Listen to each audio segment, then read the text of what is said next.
16 दिसंबर भारत के इतिहास में गौरव गाथा लिखने वाला दिन है। इसी दिन भारतीय सेना ने 1971 के युद्ध में पाकिस्तान को धूल चटाई थी और साथ ही ईस्ट पाकिस्तान को बांग्लादेश के रूप में एक नई पहचान मिली थी। यही कारण है कि इसी दिन को बांग्लादेश विजय दिवस मानता है। इसी दिन पूरी पाकिस्तान में 93,000 सैनिकों के साथ पाकिस्तानी सुरक्षा बलों के commander lieutenant general A K. Niazi ने भारत के पूर्वी सैन्य commander lieutenant general Jagjit Singh Arora के समक्ष आत्मसमर्पण किया था। युद्ध के बादल 1971 की शुरुआत से ही छाने लगे थे, जब पाकिस्तान के सैन्य तानाशाह याहिया खान ने 25 मार्च 1971 को पूर्वी पाकिस्तान को सैनिक ताकत से कुचलने का आदेश दे दिया। इसके बाद शेख मुजीबर को गिरफ्तार कर लिया गया। बांग्लादेश की सड़कों और घरों में मानो खून की होली खेली जा रही हो। हर कोने से नरसंहार की खबरें आने लगी। तभी बड़ी संख्या में बांग्लादेशी पाकिस्तानी सेना के जुल्म और सितम से बचने के लिए भारत में शरण लेने लगे। यही कारण था कि भारत ने पड़ोसी देश की मदद करने का फैसला किया और अपनी सेना से कूच करने को कहा। सिचुएशन ऐसी हो गई कि भारत को ना चाहते हुए भी पाकिस्तान के सिविल वॉर में शामिल होना पड़ा। लेकिन भारत ने इस युद्ध में हथियार तब तक नहीं उठाए जब तक कि पाकिस्तान ने खुद आगे बढ़कर भारत के खिलाफ युद्ध नहीं छेड़ दिया। पाकिस्तान को जवाब देना जरूरी था और इसके लिए इंडियन आर्मी तैयार बैठी थी। इसके बाद 1971 के वॉर को न सिर्फ भारत ने जीता बल्कि पाकिस्तान के दो टुकड़े कर दिए और ईस्ट पाकिस्तान को एक नया नाम दिया, बांग्लादेश। फ्रेंड्स, तो वो क्या कारण थे जिसके कारण इंडिया को पाकिस्तान के सिविल वॉर में ना चाहते हुए भी हस्तक्षेप करना पड़ा? आइए जानते हैं। आप वीडियो को एंड तक जरूर देखें मेरे साथ। और मैं प्रतिभा पारिक, आप देख रहे हैं रियल जियो पॉलिटिक्स। 28 अप्रैल 1971 तत्कालीन प्रधानमंत्री Indira Gandhi chief of army staff general Manek Shaw से बांग्लादेश की सिचुएशन पर डिस्कस करती हैं और उन्हें कहती हैं कि वो जंग की तैयारी करें। लेकिन मानेक शॉ वॉर के चैलेंज को बताते हुए इतनी जल्दी वॉर पर जाने को अवॉइड करते हैं। वो कहते हैं कि मानसून के महीनों में बांग्लादेश में बाढ़ की स्थिति पैदा हो जाती है। ऐसी सिचुएशन में लड़कर जीत हासिल करना मुश्किल हो सकता है। इसीलिए वॉर का राइट टाइम नवंबर-दिसंबर का तय हुआ। पीएम की तरफ से जनरल को पूरी आजादी दी जाती है कि वो जब चाहे तब ऑपरेशन स्टार्ट कर सकते हैं। इसके बाद इंडियन आर्मी अपने काम की शुरुआत मुक्ति बाहिनी को ट्रेनिंग देने से करती है। भारत ने अब तक इनडायरेक्टली ही सही युद्ध में हिस्सा ले लिया था। रियलिटी में भारत और पाकिस्तान के बीच में अब तक कोई कलेश नहीं होता है। लेकिन 3 दिसंबर 1971 को सिचुएशन तब बदल जाती है जब Pakistan operation Genghis Khan launch कर देता है। वो भारत के 11 एयरबेसेस को निशाना बनाते हैं। पाकिस्तानी आर्मी अमृतसर, आगरा, पठानकोट, जोधपुर, श्रीनगर, अंबाला, बीकानेर, जैसलमेर और भुज जैसे 11 एयरफील्ड को टारगेट करता है। रडार सिस्टम को भी डिस्ट्रॉय करने की कोशिश की जाती है। पाकिस्तान की तरफ से जंग का बिगुल बजा दिया जाता है। पाकिस्तान का मकसद भारत के एयरबेसेस को तबाह कर इंडियन एयरफोर्स को वॉर से बाहर रखना होता है। लेकिन लकीली उनके निशाने सटीक नहीं बैठते हैं और इंडियन एयरफोर्स तुरंत ही सतर्क हो जाती है और पाकिस्तानी आर्मी को मुंह तोड़ जवाब देने को तैयार हो जाती है। 4 दिसंबर को इंडियन एयरफोर्स जब एयर स्ट्राइक पर उतरती है तो पाकिस्तान के कई रनवेज को तबाह कर देती है, जिनमें पाकिस्तान के कुछ जरूरी एयरफील्ड्स होते हैं जिन्हें इंडियन एयरफोर्स बुरी तरह डैमेज कर देती है। इन पाकिस्तानी एयरबेसेस की हालत इतनी खराब हो जाती है कि कई दिनों तक इन्हें वॉर के लिए इस्तेमाल करना नामुमकिन हो जाता है। कुछ यही हाल इंडियन एयरफोर्स ईस्ट पाकिस्तान के एयरबेसेस का भी करती है।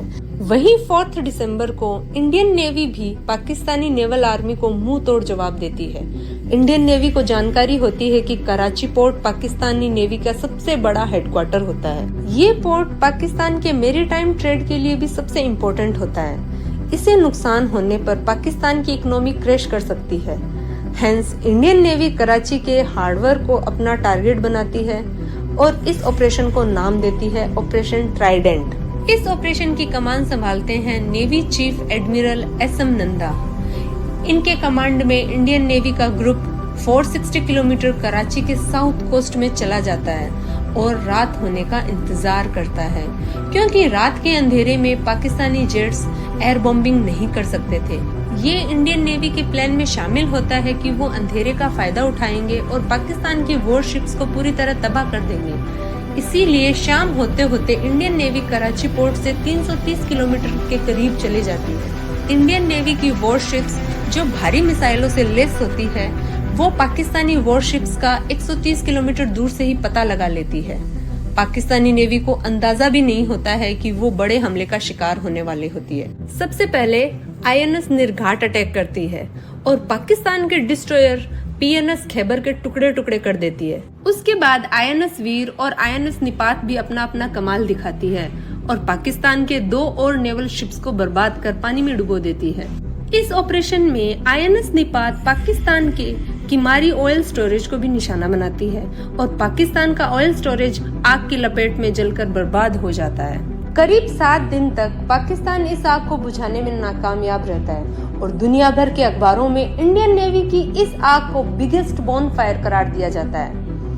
पाकिस्तानी नेवी को इस वॉर में सबसे ज्यादा डर INS विक्रांत का होता है। उन्हें ये जानकारी होती है कि INS विक्रांत इस जंग की तस्वीर को पलट सकता है, क्योंकि INS विक्रांत शान से बे ऑफ बंगाल के रास्ते ईस्ट पाकिस्तान पर एयरफोर्स को कैरी करते हुए ऑलरेडी एक्टिव था।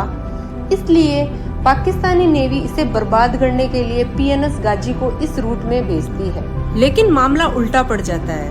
नेवल सबमरीन PNS गाजी कराची से बे ऑफ बंगाल की तरफ आती है, लेकिन इससे पहले वो अपना प्लान एक्टिव कर पाते, इंडियन नेवी को इसकी साजिश का पता लग जाता है। भारत भी चौकन्ना हो जाता है। यहाँ PNS गाजी को चकमा देने के लिए विशाखापट्टनम पर INS राजपूत को एक्टिव कर दिया जाता है और ऐसा जताया जाता है कि विशाखापट्टनम पोर्ट पर INS विक्रांत खड़ा है। पाकिस्तानी नेवी के PNS गाजी को गुमराह करने के लिए INS विक्रांत के कॉल साइन का भी यूज किया जाता है। अपने मिशन को अंजाम देने के लिए जैसे ही PNS गाजी विशाखापट्टनम पोर्ट पर पहुंचता है, तभी INS राजपूत 2 डेप्थ चार्जर से सबमरीन गाजी पर हमला कर देता है। PNS गाजी पूरे मामले को समझता और रिटर्न फायर करता तब तक INS राजपूत ने हमले को शुरू कर दिया था और इस तरह PNS गाजी पाकिस्तान के मंसूबों के साथ ही डूब जाता है। 4 दिसंबर की रात को पाकिस्तान ने भारत के लोंगेवाला चेकपोस्ट पर अटैक कर दिया। यहाँ से उनका जैसलमेर जाने का प्लान था। उस वक्त लोंगेवाला चेकपोस्ट कुलदीप सिंह चांदपुरी सहित 120 जवानों की निगरानी में थी। कंपनी के 29 जवान और लेफ्टिनेंट धर्मवीर इंटरनेशनल बॉर्डर की पेट्रोलिंग कर रहे थे।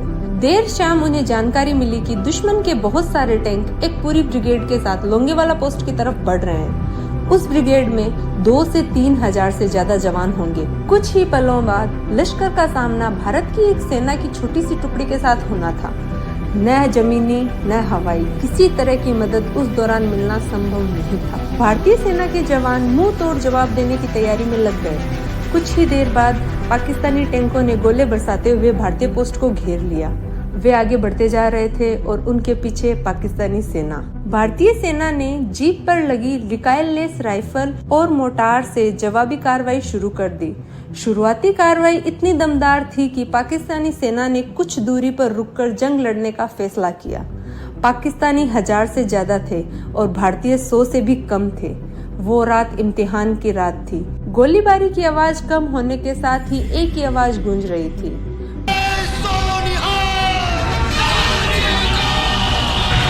पाकिस्तानी सेना के इरादों के मुताबिक वह चेकपोस्ट पर कब्जा कर रामगढ़ से होते हुए जैसलमेर तक जाना चाहते थे, पर भारतीय सेना के इरादे भी फौलादी थे, जो दीवार बनकर उनके सामने खड़े थे।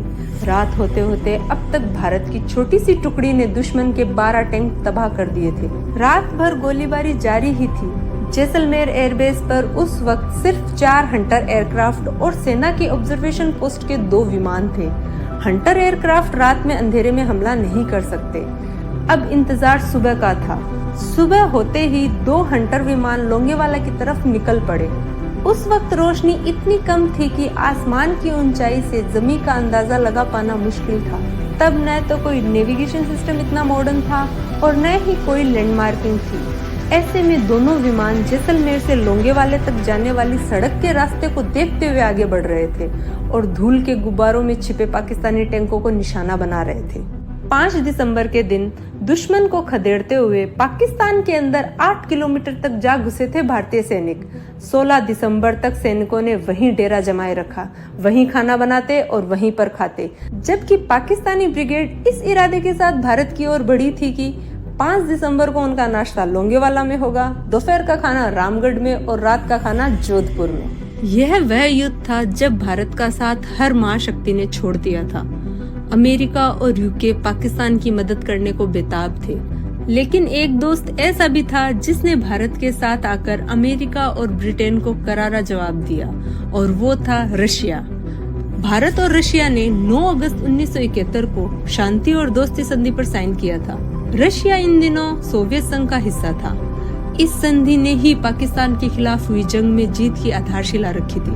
सिर्फ और सिर्फ सोवियत संघ ही वो देश था जो भारत की मदद कर सकता था। भारत और रूस के बीच जो संधि हुई थी, उसकी मदद से पाकिस्तान को मिलने वाली चीनी मदद पर भी लगाम लग सकी।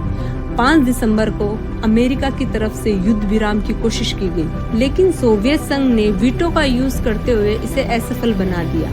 8 दिसंबर 1971 को अमेरिका को इंटेलिजेंस मिली कि भारत पश्चिमी पाकिस्तान पर आक्रमण करने की योजना बना रहा है।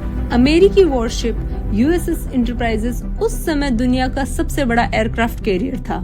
75,000 टन का यह वॉरशिप परमाणु ताकत से चलने वाला कैरियर था, जिस पर 70 एयरक्राफ्ट तैनात थे। इसी समय ब्रिटेन ने भी अरब सागर में अपना एयरक्राफ्ट कैरियर HMS ईगल तैनात कर दिया था। ब्रिटेन और अमेरिका की योजना बंगाल की खाड़ी और अरब सागर से भारत पर त्रिकोणीय हमले करने की थी। दोनों ने यहाँ तक उम्मीद लगाई थी कि चीन भी भारत पर हमला करेगा। भारत घिर चुका था। भारत ने चुपचाप रशिया से उस संधि का गुप्त नियम सक्रिय करने के लिए कहा, जिसके तहत किसी भी बाहरी आक्रमण के दौरान रशिया को हर हाल में भारत की रक्षा करनी ही होगी। रशिया ने परमाणु हथियार से लैस बेड़े को 13 दिसंबर को व्लादिवोस्तोक से रवाना कर दिया। इसे एडमिरल व्लादिमीर कमांड कर रहे थे। रूस के इस बेड़े में अच्छी खासी संख्या में परमाणु हथियार और पनडुब्बियां थी। रूस की मदद के बाद अमेरिका और ब्रिटेन के होश उड़ गए।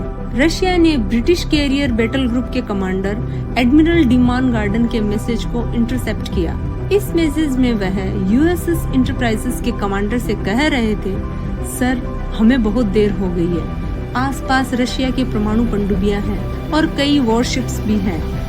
ब्रिटिश जहाजों को मेडागास्कर में ही रोक दिया गया और अमेरिकी टास्क फोर्स बंगाल की खाड़ी में एंट्री ही नहीं ले पाई। 16 दिसंबर की सुबह जनरल जेकब को सेनाध्यक्ष मानेकशॉ का संदेश मिला कि आत्मसमर्पण की तैयारी के लिए तुरंत ढाका पहुंचे।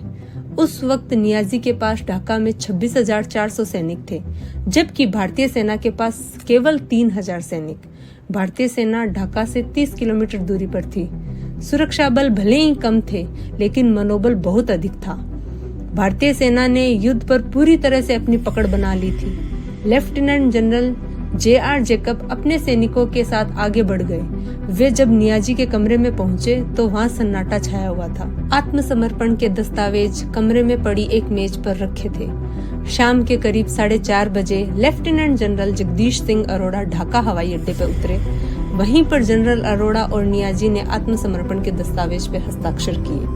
नियाजी ने सबसे पहले अपने बेच उतार कर मेज पर रखे, फिर अपना रिवॉल्वर जनरल अरोड़ा के हवाले कर दिया और फिर सभी पाकिस्तानी सैनिकों ने अपनी बंदूकें जमीन पर रख दी और घुटने टेक दिए। हर साल दिसंबर के महीने में जंग के दिनों की यादें ताजा हो जाती है। यह दुनिया की पहली ऐसी जंग थी जो सिर्फ 13 दिनों तक ही लड़ी गई। 16 दिसंबर 1971 के दिन पाकिस्तान ने 93,000 सैनिकों के साथ हिंदुस्तान के आगे सरेंडर किया था। इस दिन को विजय दिवस के रूप में मनाया जाता है। तो फ्रेंड्स, भारतीय जवानों की ये गौरव गाथा आपको कैसी लगी? कमेंट में अपने विचार जरूर बताएं। वीडियो इन्फॉर्मेटिव लगी हो तो अपने कम्युनिटी में शेयर करें और लाइक करना ना भूलें। और आपने अगर हमारा चैनल अभी तक सब्सक्राइब नहीं किया है तो जल्दी से सब्सक्राइब कर दें। ये एक छोटा सा काम हमारी काफी मदद कर सकता है। और ऐसे ही वीडियो के लिए बने रहिए रियल जियोपॉलिटिक्स के साथ। हम आपसे मिलते हैं अगली वीडियो में एक नई इन्फॉर्मेशन के साथ। तब तक के लिए जय हिंद, जय श्री राम।